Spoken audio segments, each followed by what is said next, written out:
Alright, here we are. We have come out to the back blocks to visit Brad of Turtle Power.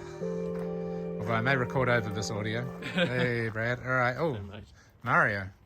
Oh, is that a Celica? No, is it a Celica? Ah.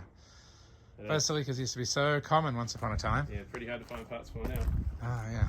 Oh, it's nice. So we come up to pick up all my huge amount of turtles. I was at your storage for. This is clearance shed at the moment. If you want lots of car parts, then these are all spares for the race car that I need to It's go. not quite as exciting, and you can't take all the you can't take all the car parts around everywhere. No. But we will do a proper video with Brad here. But let's have a look at what we've This is your bag. what we've got. Oh, let's have a look. Let's put it on the Celica. And Yeah, see do you what want to we've got. bring it inside if you want to go? Alright, we've got a Mondo Gecko here. It's all stuff put up from Brad's auctions. We have this is a prize win. This is the Usagi, not complete, so maybe that's for kids. Casey Jones. Look, we've got a whole lot of stuff. Actually, we'll go through it on in the video. We'll nicely wrapped up. Cool, so this is my stepson's room, but I stored it all under his bed. Yeah. And since we got the box in and I've just done that auction, I'm now currently sorting. So this is the truth for It's most a mess. sellers, is that you've got a huge amount of toys, but putting them together and so if you see Brad at one of the events, like when it's all highly organized and put away, this is what this is the other end of it. This is the nice tubs you see, but So this is so much turtle. There's a back something I've already got. Look at that, I don't know who that guy is. Usually, man. This is. So how long did it take to get all this stuff? When did you start deciding to go from having a collection to making other people's collections? When I worked out I had about 500 figures too many, I figured I probably needed to start selling some. So to get what we need, you have to buy figures with accessories to then get the accessories you need. So that's kind of what happened. And I get in things sporadically from America. So we had a box come in last week. We did a live box unveiling on the page, which was cool. Got 3 more sitting in the States that I'm waiting to get. Yeah, that's kind of what happens. And so getting accessories is the big money sort of item as far as for me to complete these things for people. So yeah, we bag them up, we have them ready for shows if we're doing shows, doing the live auctions. They've been really popular, so we're enjoying having people from both Australia and New Zealand coming onto those. Yeah. So you're going to be at all the rest of the shows for this year? We've got one next month, the Auckland Collectors Fair at Freeman's Bay. Oh, that's good, because that show, I do like that show, but Yes. it is a lot of Hot Wheels. It is generally, yeah. So there are a couple of people that we bring some figures along, but yeah, got 2 tables there. Not dissing Hot Wheels Not at at all. all. It's just not it's not my jam. Same with people that aren't not into turtles. I'm just turtles, so Yeah. you pass over me. Yeah, that's all coming from America. That is cool. Oh, and a Yeah, random Geordie. My wife is, but I'd only get that if it was mintier condition. Oh no, it all depends, Yes. But I see you're regularly upgrading your stuff, and you like variants That's as well. exactly right. I'm a variant hunter. Okay. And there are a lot. Speaking of variants, these are the foot soldiers with the A on their butt. These are the original release. So they're little things you learn over the time. Question Those is, are the real ones. how far do you go on variants? Because I mean, there are some variants that are not intentional variants. It might be like slight color changes between factories. Yeah. Is that? It is, yeah. There is distinct color changes for the majority of those variants. So yes, I go for those. Toka, for example, he comes with a black or a brown for his accents on there. So yes, color variants. Now, the strange thing is, I'm getting turtles, but I never had turtles as a kid. Although I loved the TV show because. Talking to my wife Jess, she didn't remember TV3 coming on, and of course Turtles was a big thing when TV3. That's right. I assume you're a similar age. How old are you? 39. Oh, okay, sorry, I'm much older. So Oh my gosh, this is terrible. I'm much older. I thought you might be similar ages. Yeah, so I didn't get the Motu and that sort of stuff. The Transformers were a bit old. Turtles was my jam. Yeah, I was born in the 70s, but the late 70s. So I don't remember the 70s, but the 80s. Well, I'm not even sure I really count myself knowing the 80s. It was the 90s, when I became a teenager. Yeah. And stuff like that. But this is cool. All right, we're All right, I'm going to get down to some business and go through some of this. We are going to I'll record a proper video with Brad, some Q&A at a later time. All right. And here we go. This is some of my haul from Turtle Power. So this represents a whole bunch of figures that I've already got and unpacked. And I've got some stuff to unpack on this video.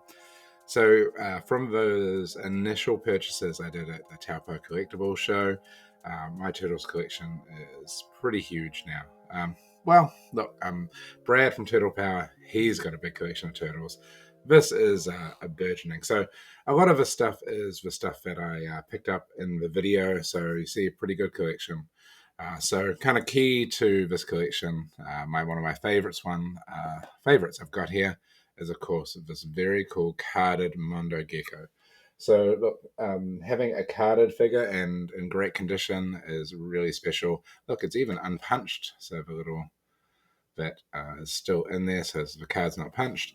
It's beautiful condition. There is the bubble is slightly moved away here, but other than that, the bubble's not yellow. It's in great condition. And one of the really cool things about these turtle cards they did stop it later on, is each card is individual to that figure. So you'll see Mondo Gecko is all over the figure. So this is his card. This was a fantastic thing that the turtle figures did and really sets them apart from a lot of other licenses. I mean, Star Wars was one that did it, but their cards, while they have the pictures of the characters, the cards themselves, have the same artwork, the same styling. Whereas this one, completely unique.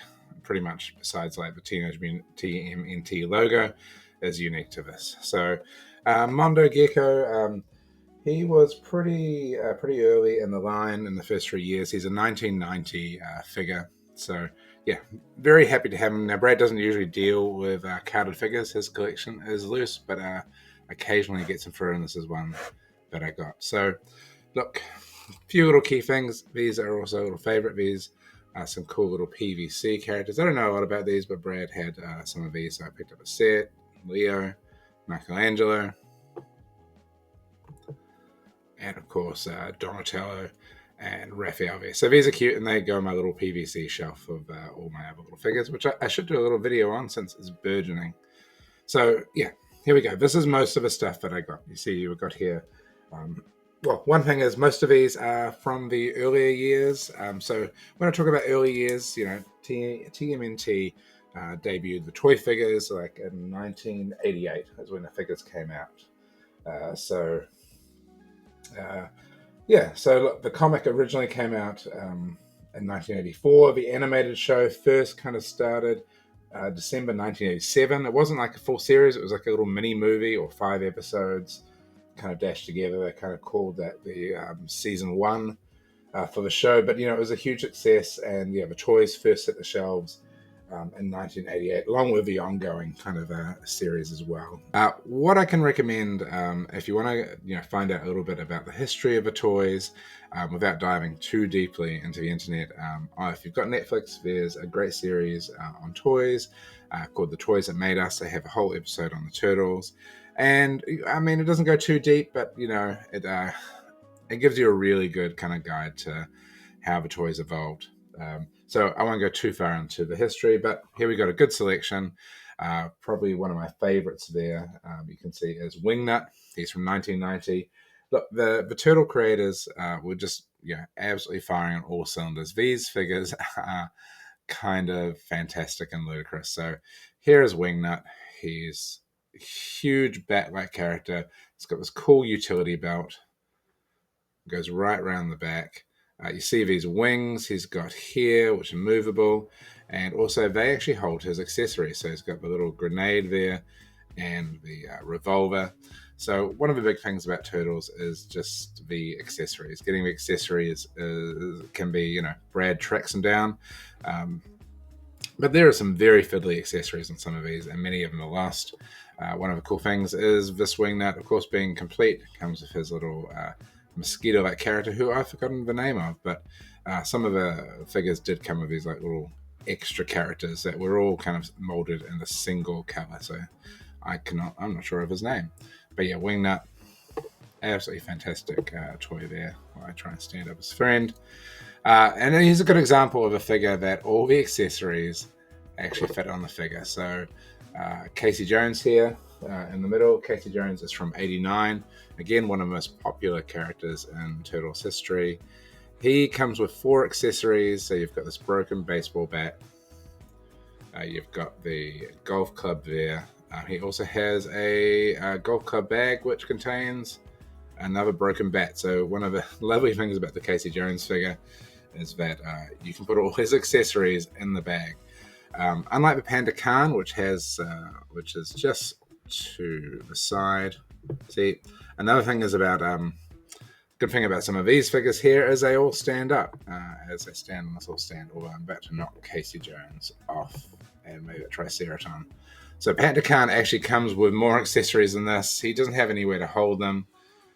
With Panda Khan, this is another earlier one, 1990, so from the first 3 years. So the first at least 3 or 4 years, there was a lot of figures in the basic line, so these kind of characters.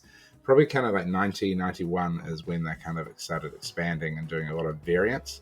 So I'm really into the villain the side characters. I find them really interesting. From about 1990 and 91, the Turtles had lots of different variants. In fact, I think 1991, while there was the main line with these, obviously side characters, there was something like 6 different variant lines of the main Turtles. There was Head Dropping Turtles, Mutant Military Turtles, Rock and Rollin' Turtles, Sports, Storage Shell Turtles, and Talking Turtles. And I am going to collect some of those as time goes on, but I really love these. We have in the background, we have the Samurai Leo. That's from one of the variants. He's pretty cool. He has a whole bunch of accessories, but I've got most of those stuck on there. You see he's got these little pads, samurai pads on there. Those come off. So he's got sword, shield. He's got a sheath as well. And one of the nice things about this is they did have, sometimes the figures had little posters, which are of course just paper. So this one is a good example because it's actually still attached and really good colors. The other characters you can see behind there are the Fugitoid, which is nice because all his accessories, again, they're all attached for little clips. Oh God, Leo! We have a failure, people. I'm sorry, that's my mistake. I'm not going to spend too much time cleaning these up because we are going to put out some more figures pretty soon. Let me just show you this Triceratops here. He is a very cool figure, and he stands up well because he has this big tail, but I have no idea how. You see there's a belt there? I managed to get that on, but I can't get it on with the tail fully flush. But yeah, great villainous character. And look at those ridiculous sized guns. This guy's brutal. Look how cut that guy is. He's on the roids. He is massive. So that's pretty cool. So, all right, I'm going to leave a little bit of mess here. So, at the video for the Auckland Toy Fair, I picked up a whole bunch. So let's have a quick look through these.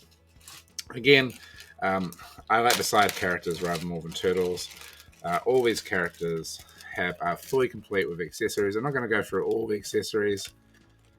So we have here, this is General Crag.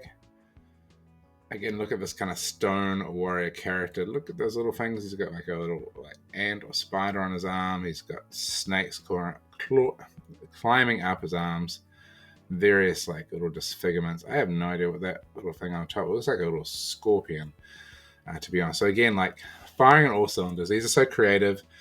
The Star Wars stuff, it's its own universe, and I appreciate it. But these are just incredibly toyetic, so cartoonish. So much fun. And look, that's General Crag. Here's another favorite that I got.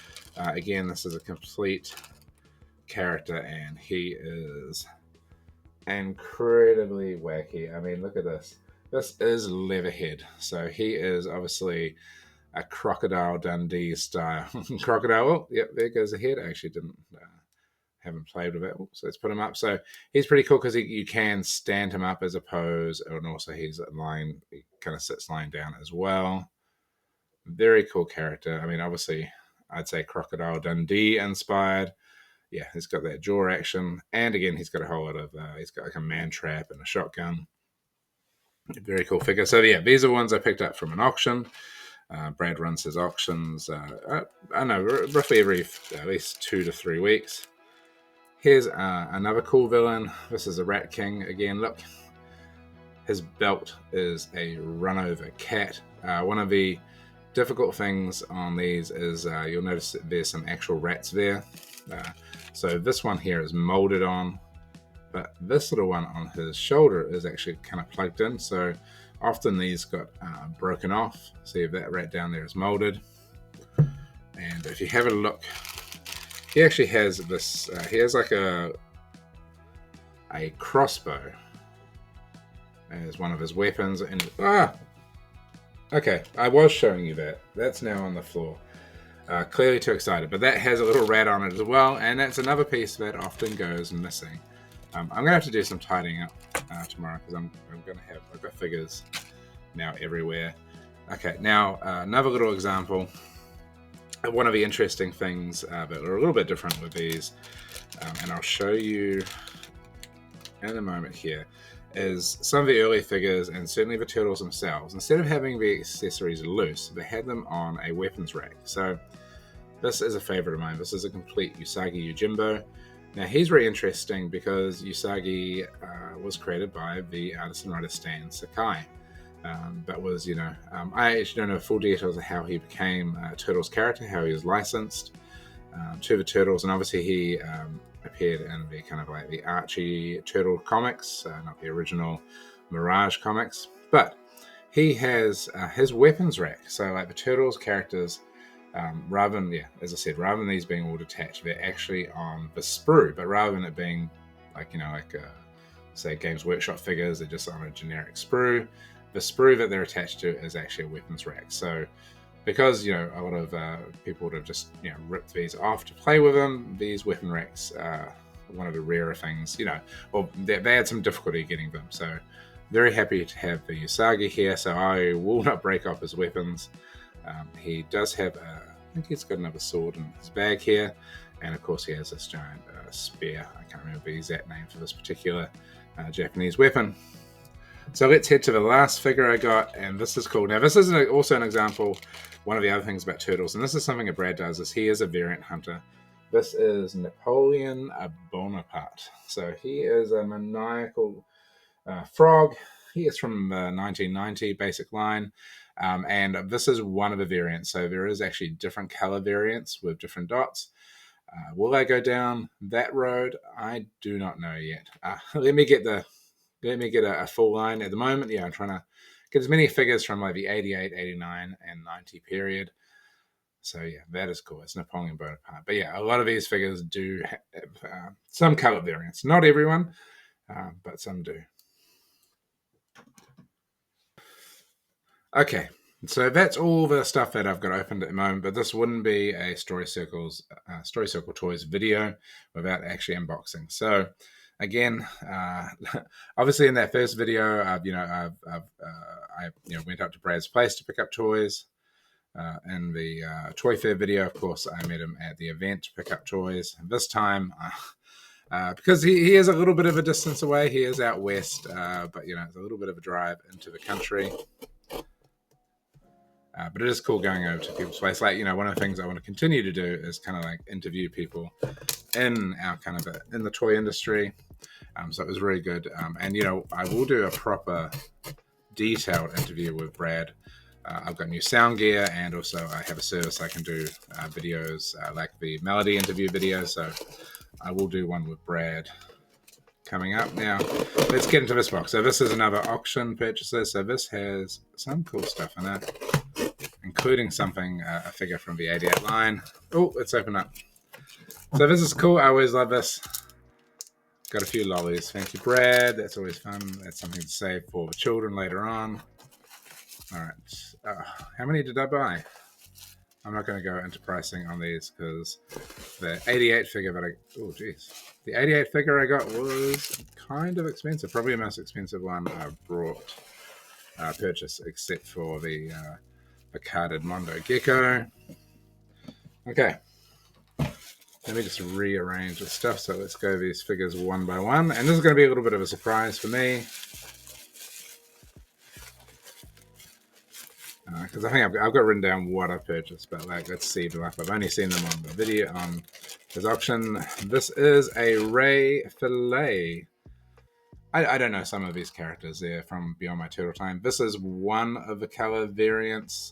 There is like kind of like a pinkish purple one. But oh wow, look, one of the cool things is the colors really pop.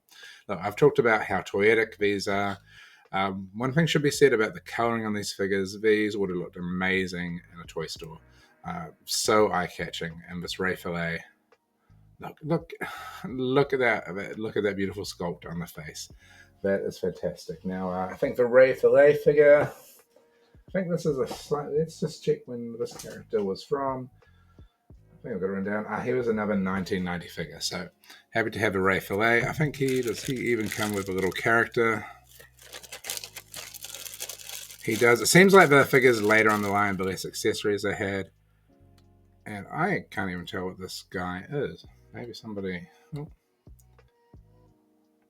can tell me. I have no idea what that is. Oh, here we go. Got him the wrong way. It seems to be some kind of wacky skull. All right, let's just put that away. I will look at that in better lighting later on. Right, here we go. Figure number 2. Oh, this is exciting. This is one I actually missed out on an auction for one of these. He does have a lot of accessories, but that's pretty cool. Here we go. Here we go. Here is Metalhead. So this figure is good. Look, there is actually a bunch of accessories. There is a backpack to go on him as well, but I won't put that on. He is a robotic turtle. I believe Michelangelo was the one that created him, obviously, is the tech one. One of the cool things on these is getting the figures where it's got the vacuum formed metallic on it. So in this one, I mean, that's something that definitely gets rubbed off over time. So very cool figure. He's got his belt. He has like a cool backpack. Cool thing about backpack is it's still got the sticker on. And I have no idea what this particular weapon is. So let's put that down. Also, I think a little sonar radar thing that goes on his backpack. So let's get to. What was this? So I'm going to because I'm going to reveal the 88s. Actually, I realize there's 2 88 figures from the very first. So I've got. Oh no, that's the other 88. Let's save that till last. There's 3 88s. Okay, let's go for the wackiest one first. So this one was that I'm about to pull out is the Lieutenant Leo. This is probably one of the later ones that I've got. This is Lieutenant Leo from the 1991. It was called the Mutant Military Line. So this is all gung-ho Americana. So I'm just see, this comes with a little flag. This flag has torn off, but it is complete and in good color. He has plenty of weapons here, but let's get to the actual figure. Here we go. This is about gung-ho American as you can get. This is Leo in full kind of, I'd even say kind of like Desert Storm style combat material. He has, God look, he's got like it's not a missile launcher, it's some kind of, it looks like pizza boxes with guns stuck in them. So yeah, this is very interesting. And of course, yeah, that flag waving, the little pole is over here. But yeah, this is a good representation of some of the strange variant lines. Just Leo, Donatello, Raphael, and Michelangelo repeated again and again, which yeah, I mean, people wanted these figures. So just doing what was from like the basic TV show wasn't going to cut it anymore. So produce figures. And yeah, some of these I absolutely love. This is a weird one, but I didn't, I wanted an extra Leo. So this military mutant goes with my Samurai Leo up there. All right, let's try and get all these final 88 figures all done. First one is this April O'Neil. So yeah, there always has to be good to have a female figure in the first line. So There's a bunch of variants for this. So this, I believe, is like the blue line variant, but this April is in great condition. This leg is a little bit loose. The cool thing is that you see this, she's still got the turtles on her jacket. Why she would have turtles emblazoned on her jacket, since they're hiding in the sewer, I don't know. And again, one of the key things is that she has all her accessories. I'm not going to show you all of them, but I am going to show you the tiniest accessory. So these would have been on like a sprue. This is the accessory that makes this figure well worth. See, that is a tiny ninja. Tiny ninja star. If you compare that to her head, so if you can imagine, this would have been the first thing lost as a child. So let's put that aside. So that's April. The next one I've got from '88, and again, this character has his weapon rack. It's all the accessories have been attached, but that is a good example of a weapon rack. And I'm very happy to have, well, that's what I always say, but yeah, I'm pretty happy to have him. He's got a few accessories. Oh, actually, some of the accessories aren't actually on him. Let's pull them out. We have the Shredder. So yep, sorry, all bare-chested. He does come with a great example of his cloak here, but it's in pretty good condition. These obviously are something that were easily lost. But there is a great Shredder, colors popping, good stiff limbs. So another 88. So yeah, Shredder it's good to get it in this condition.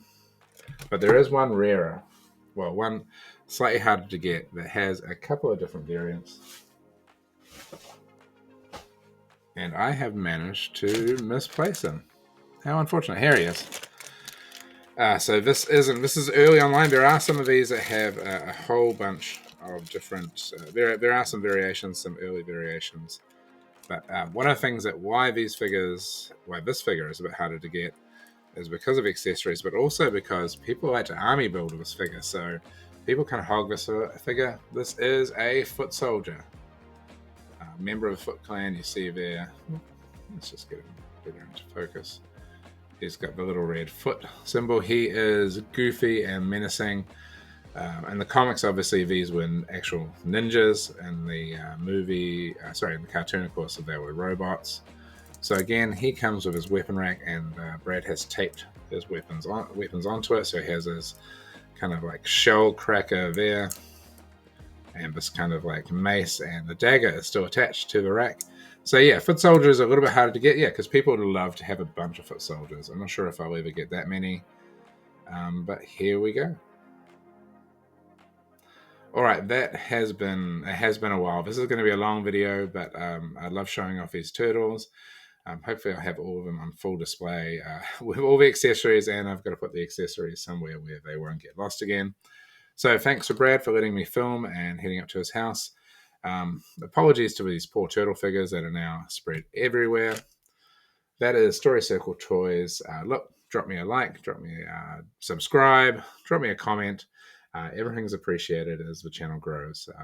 We'll be back next week. Hopefully we have some video from Iron Age Comics, and we have a video with one of the shakers and movers of the convention circuit coming up. I won't say who until we've done the interview. But yeah, that's Story Circle Toys out.